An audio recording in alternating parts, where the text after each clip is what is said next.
Today, I would like to introduce you to Dawn Winters. She's a principal at Blue Skies and a friend from many years ago when I worked at USDA. And I want to just thank you so much for joining me today, Dawn. It's been too long.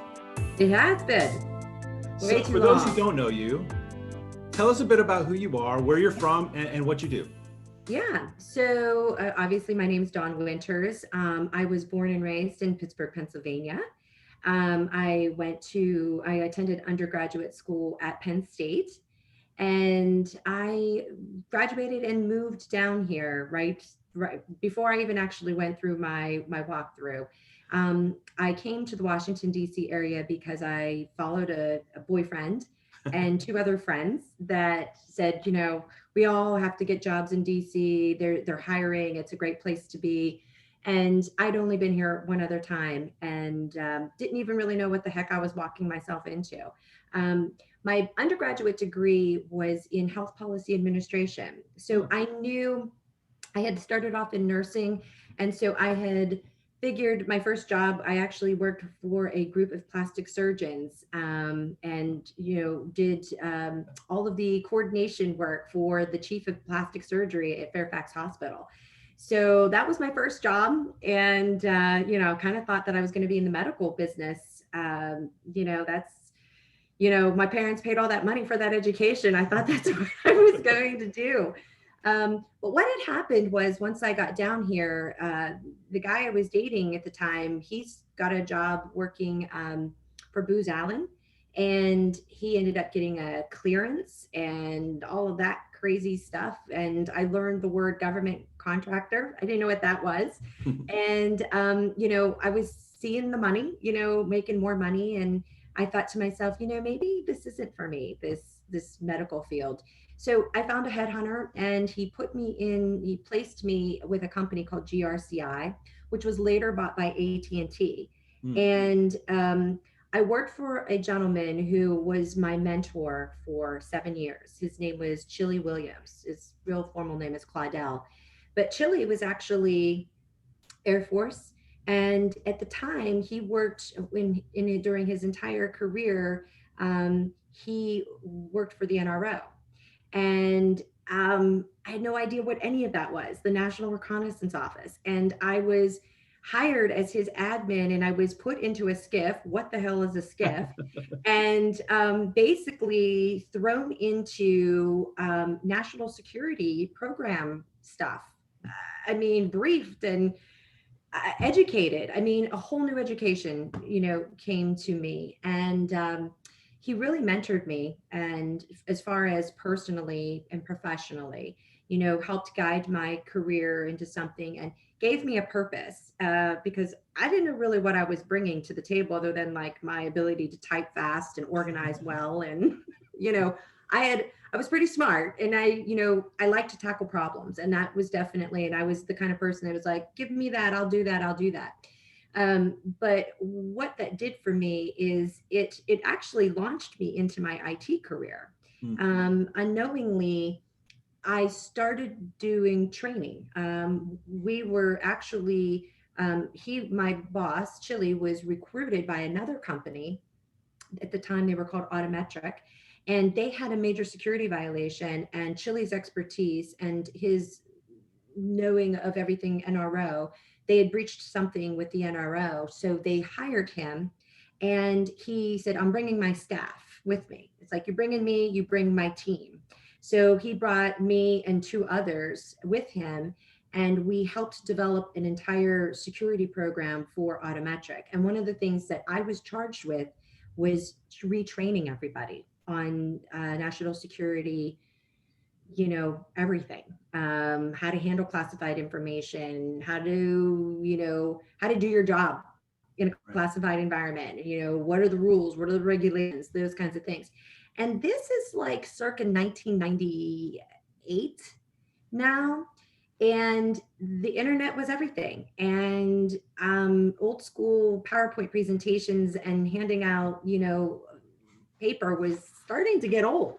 Right. So I needed, I was messing around with web development, and I kind of started taking a couple of web classes, like how to design websites and stuff like that.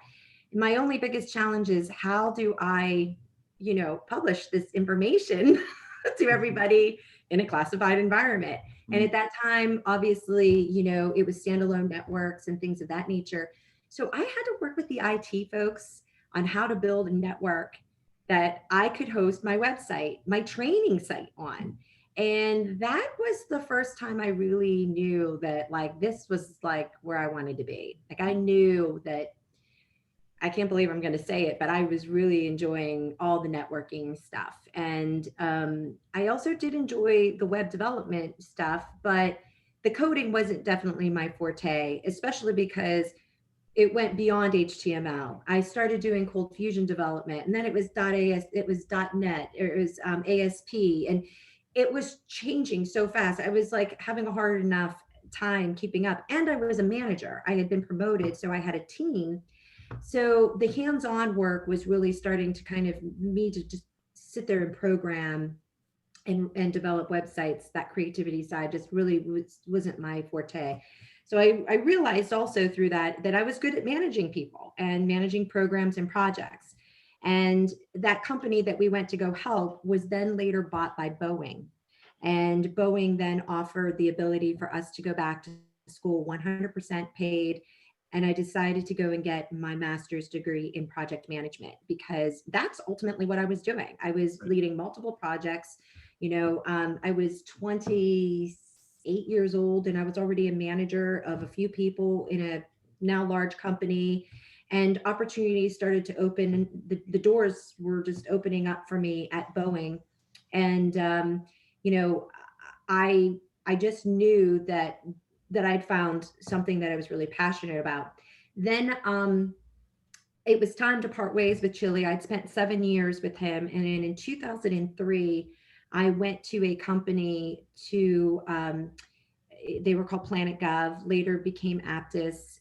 They were known to be box resellers, of IT equipment. And the guy I went to go work for was a friend, a husband of a friend. And he was specifically there to, Planet Gov was selling millions of dollars of Cisco routers and everything to the IRS or to TSA, or, we had Commerce. We had tons of clients, White House Communications Agency. And they were like, okay, well, we're buying these $1 million. Like, do you have a team to come in and put this stuff in? And so hence Dave Hawkins' team arrived and he brought me in as a project manager. And it was a fantastic opportunity. It just elevated me to really I needed to understand these projects. I had teams of great network engineers working for me, and I had to interface with the government clients, and I needed to understand and speak the language. And, I was very patient and learning. I got to know the business because I had a great team always by my side. And I had great mentors too, that were very patient and willing to give me a chance. And I think they gave me a chance because I was willing to do the hard work and I was interested. And I was kind of an anomaly too. There weren't too many females at the time running network projects. And I think that one of the things I have to say, I think I offered a different perspective, especially to some of the clients on the government side. I can specifically remember one at the Bureau of Prisons looking at me when Dave brought me in and said, "This is going to be your project manager." And he was like, "Oh, no, she ain't going to work." And I'm thinking, oh my gosh, I'm being harassed. Like this is like, we're in 2003 here. And this guy is like segregating me for being a woman. And he was like, no. And I kind of like, "I'm sorry, am I not qualified because I'm female?" He goes, "Yeah, you can't go into a federal prison." And then I realized, I get it. These people have never seen a woman in many years, and the job entailed me to go into a federal prison. So I said, no, I will be working back here at headquarters in Washington, D.C., and I will send a group of male engineers out to the site to install all that stuff.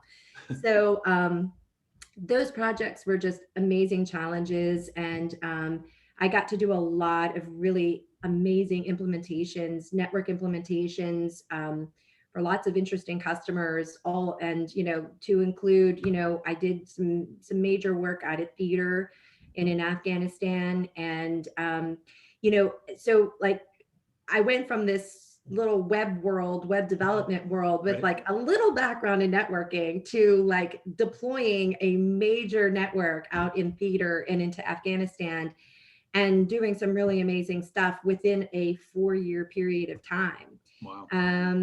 And that's actually where I met my business partner, too, working on one of those projects.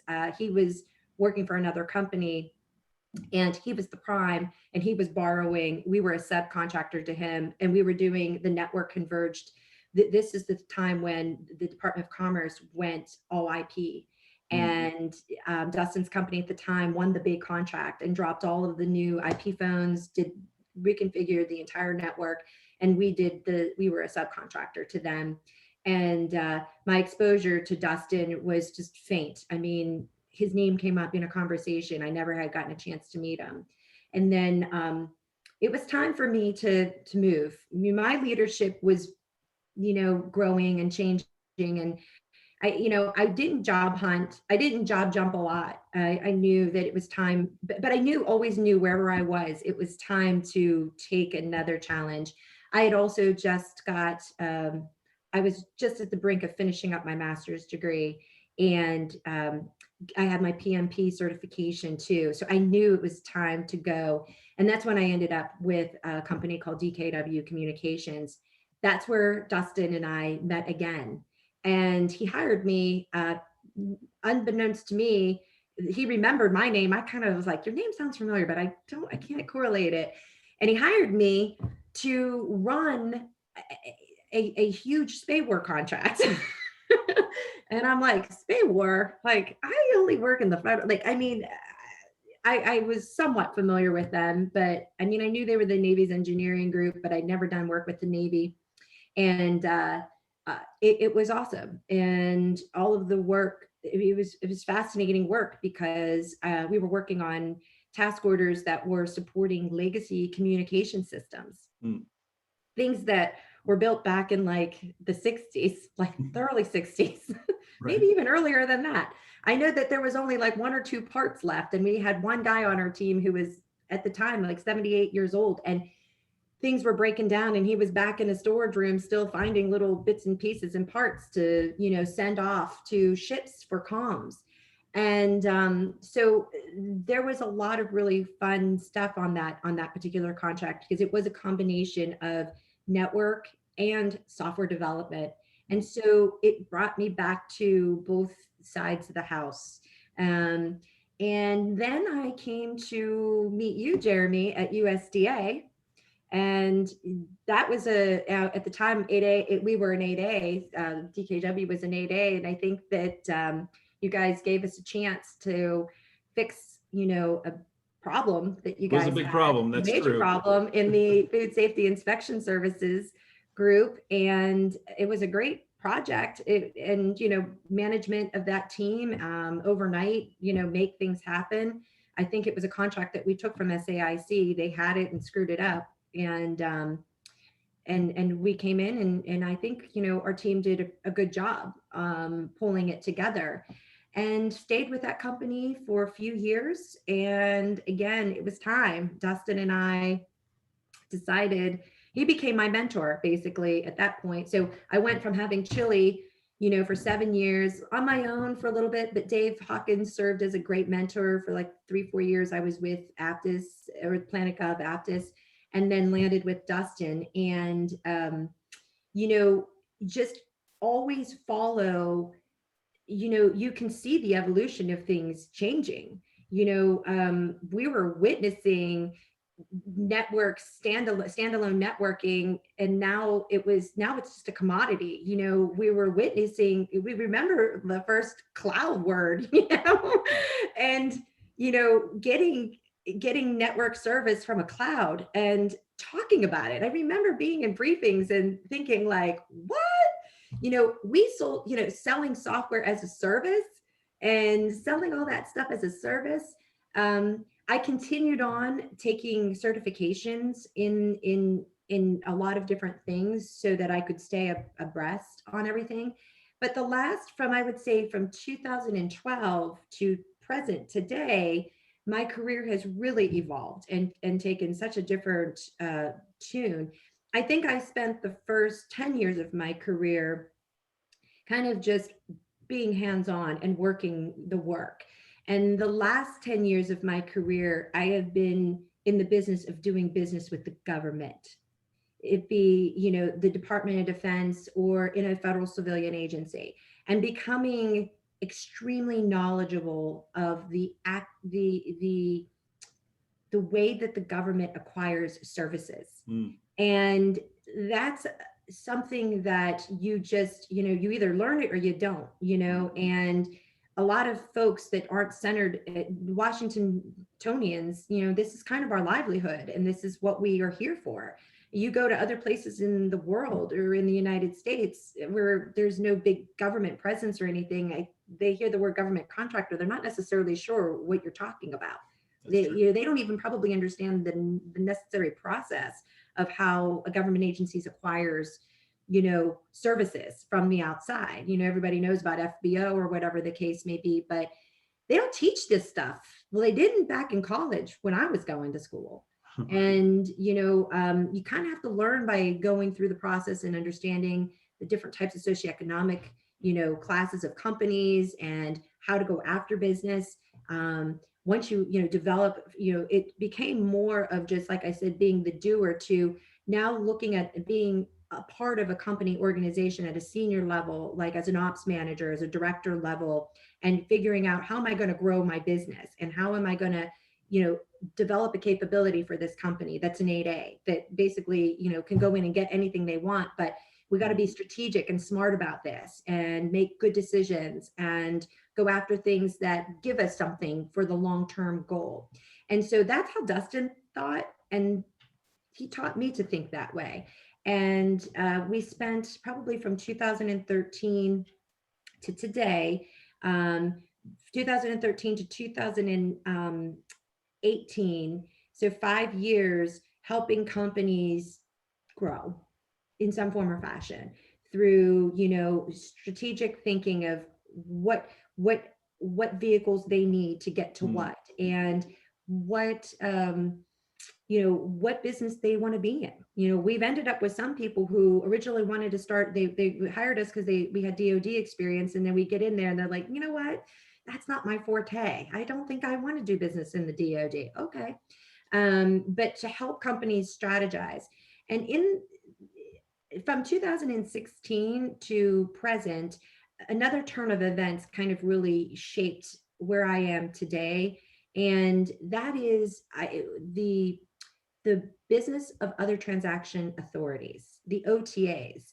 And Dustin and I were supporting a company that had great business with a particular client in New Jersey, where they are it's the Armaments Research and Development Center. It was called RDAC. It's now something else, but they are responsible for the armaments research and the munitions research.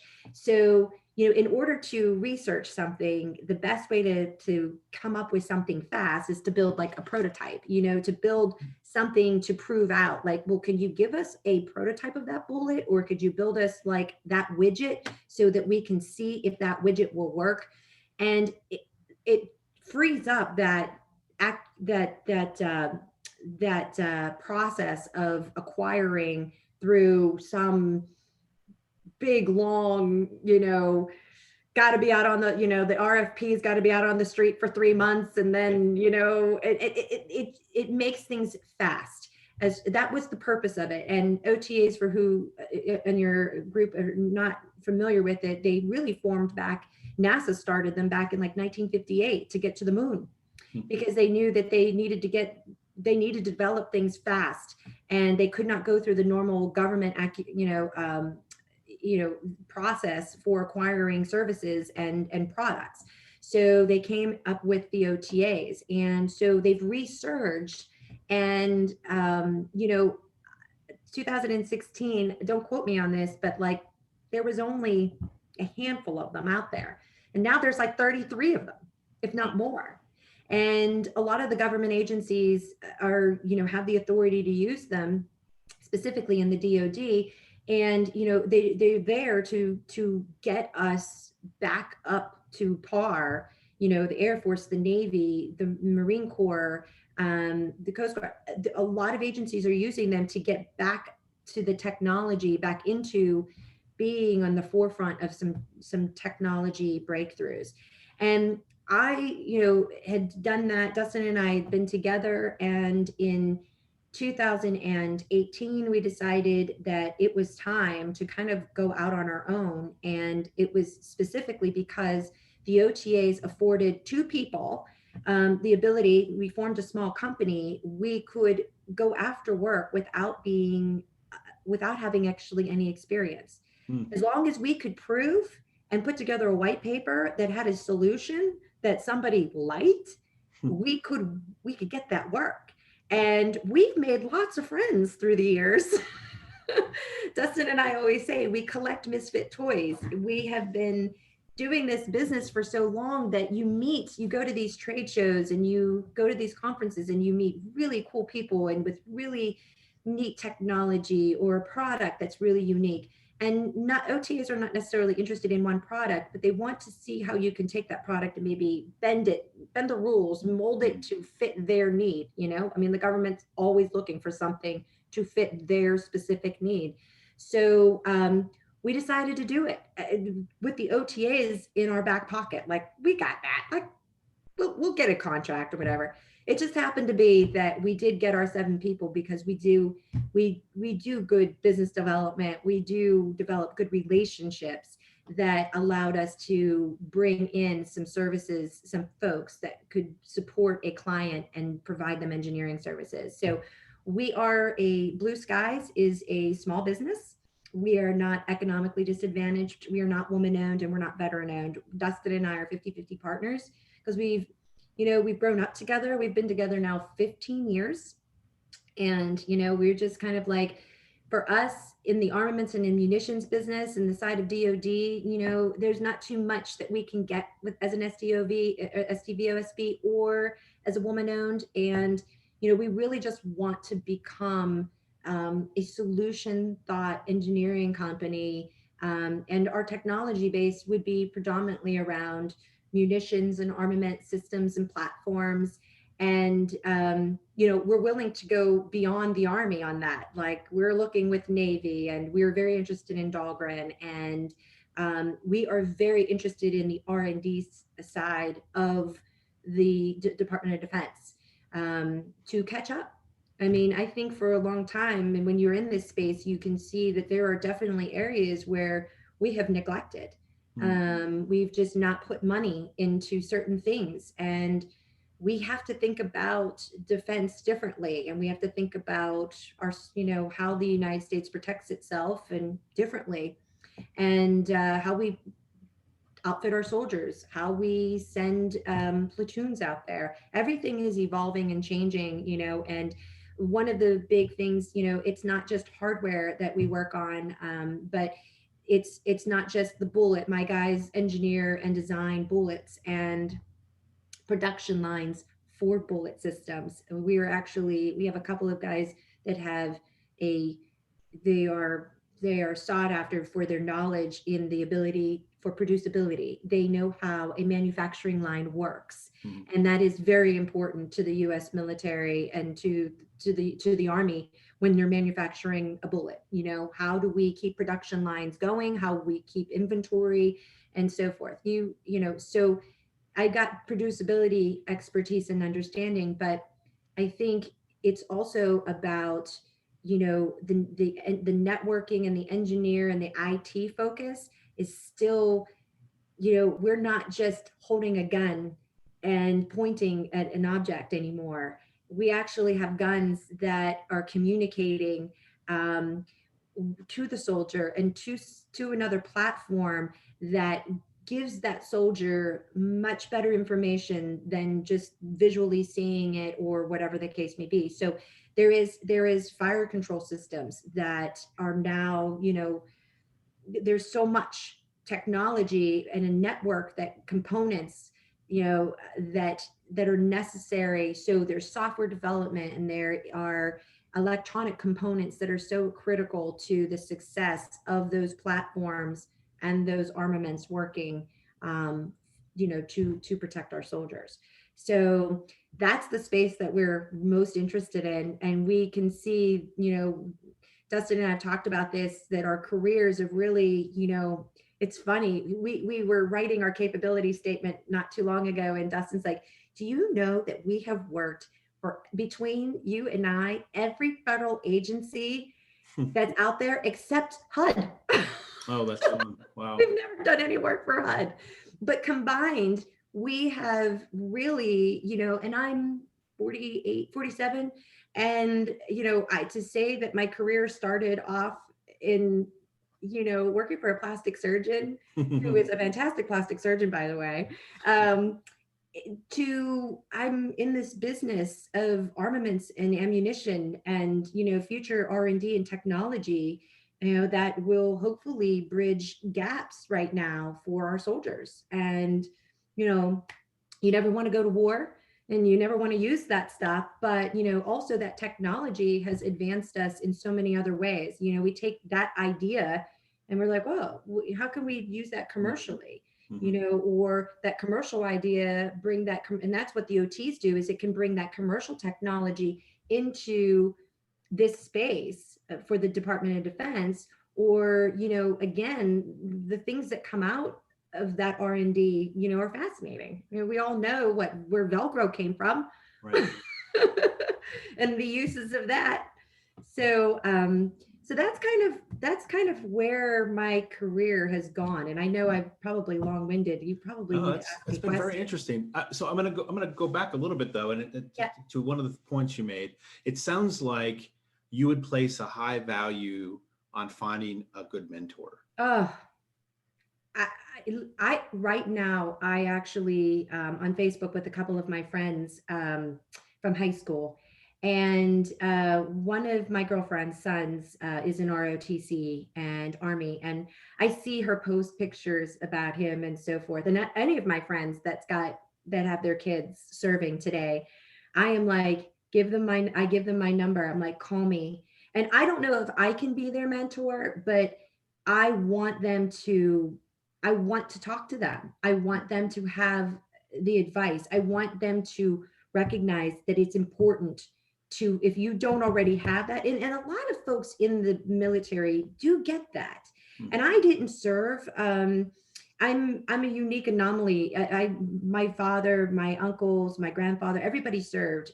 My mom, I wanted to actually, and my mom didn't want me to go because she was like, everybody served so that you wouldn't have to. And so she kind of, said, you're going to go the traditional route. You're going to go off to college. You're going to just do, you don't need to serve because your father did that and your grandfather did that. So you wouldn't have to do it. And I kind of, honestly, it is a regret for me. I think I would have done a great job. I should have served. I grew up with a father who hunted. I was, the guns and the bullets are fascinating to me. I grew up with guns and bullets. I know, I respect guns, and I respect what they do. I respect the field that I'm in and the space that I'm in. I see the value, but the mentorship, I would have never got to where I am today if I hadn't had, and both of them were former, Air Force leaders. And so, I guess they just looked at me and said, and two, mentorship is a two-way thing. It's about, giving and taking. You have to give your mentor your undivided attention and your interest in learning, because mentors will, I think the reason why I got so lucky is that I embraced it. I was like, constructively criticize me, tell me what I'm doing wrong, what can I be doing better, and I took it from my team too. I mean, I was the youngest always. and I was a female. Mm. And I have always just been the minority in all of the jobs I've ever had as far as that. So I kind of had to, step it up, if I knew I wanted to do something, be successful in this. But I also was very interested in learning about it too. Unfortunately, I wish I had gone to school and, it's always like hindsight's 2020. You wish you could always go back in time and would you do something different? And yeah, I would definitely taken more. I would have definitely followed a different path, a more engineer focused path. But you know, I am where I am for a reason. And again, the mentorship, absolutely, it's so Well, critical. well, I think it's highly illustrative that it doesn't really matter Yeah. where you started. Really, it's your attitude, it's your Yes. willingness to get involved, and then take Hmm. advantage of the opportunity, whatever opportunity comes your way. That Yes. makes a difference. I mean, I'm not saying education isn't important, especially in certain very scientific fields or engineering Right. fields, it's not the end all It's be only all. a You part of can it. still make it happen. It's only a part of it. And I think that it's really hard. I'm raising a daughter in ninth grade, and she's asking me like, what should she go into? And I'm like, oh girl, that is not my decision, and you just don't know where your path is going to take you. That's the thing, is when, and I do talk to so many folks. I mean, I've been doing business development for many years now, and my job is to talk and get to know people. And Dustin will tell you, I get to know people that I work with very personally too. Because when you buy from somebody, it's a personal decision and a personal buy. It's, Mm. not necessarily, the most professional decision. It's maybe not the cheapest solution, but it's a trust factor, and it's buying from people that you like and you trust. I mean, it's one of the reasons, Jeremy, you and I had such a good relationship. We had a good relationship Yeah, professionally and personally. I mean, we developed that through work, but we were people. right, We weren't just looking at each other as customer and and and client. It wasn't that. It was layers deeper than that. And the thing that I say to my daughter is, you need to work on your interpersonal skills. That is what's going to get you in. That's what's going to get you. Now, having drive, I don't know. I think that my brother comes from the same gene pool as I do, and we are completely two different people. And my drive and his drive, he's been with Boeing for 20 plus years. He hasn't left since he got here in 2000. I got him that job. He is still there. And here I am, so many companies later. It's just a completely different, what you want in life is going to dictate, what you, but you can't be afraid. I'll tell you, I think, to any advice for anybody who, young folks or people who are on the brink of being very unhappy where they are, you got to take a chance and try something different. Because I mean, look where I started, and like, look where I am now. If I would have stayed that, I mean, I'd be a hospital administrator, and nothing's wrong with that. But I don't, where do you go from there? Mhm. I don't know. I don't, I'm not in the field anymore, so I'm not sure. But mentorship is so critical. And Yeah. you're going to, and if you're open to have many of them for different Yep. reasons. That's true. So then also through this journey, Mhm. you started your own company. So what was the catalyst that made you go, you know what? I'm tired of working for those other people. I want Yeah. I want to start my own business. How'd that work out? Yeah. Well, sometimes you're forced. Listen, Dustin and I really just, we really started our Blue Skies in 2013, and it was a dream that we both had. We both knew that we were driven the same, and we grew frustrated a lot of times, hitting the walls of of ownership. Mm, mm, When it's not yours, you can only do so much to take somebody somewhere, and in the government contracting business, it is challenging. A lot of small businesses are out there trying to hire the magic chief operating officer, the magical business developer that can promise them, growth exponentially. And Dustin and I learned that that promise can never be made because you can't control the government and how they acquire services. You can only control the story that you tell, and the and deliver what you say you are going to deliver. And had great companies, all those companies I have worked for in the past. I love them all. But it just, you find that sometimes it's a philosophical difference, where you want to take it, or where you see the growth, they don't necessarily agree on, or they're not willing to invest those resources into that. When you work for another company too, again, the decisions, you don't have that. And honestly, I think Dustin and I both would say we like to be visionaries. We want to be thought of as seeing the impossible possible.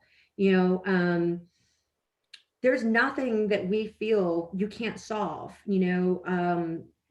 on any level for a federal agency, when it comes to, trying to make the best uh, uh, food safety inspection capability that you can give to those to those inspectors out in the field, so that they can protect the health and well-being of the nation and the food supply, to creating a weapon that really helps our soldiers make it out of a situation alive.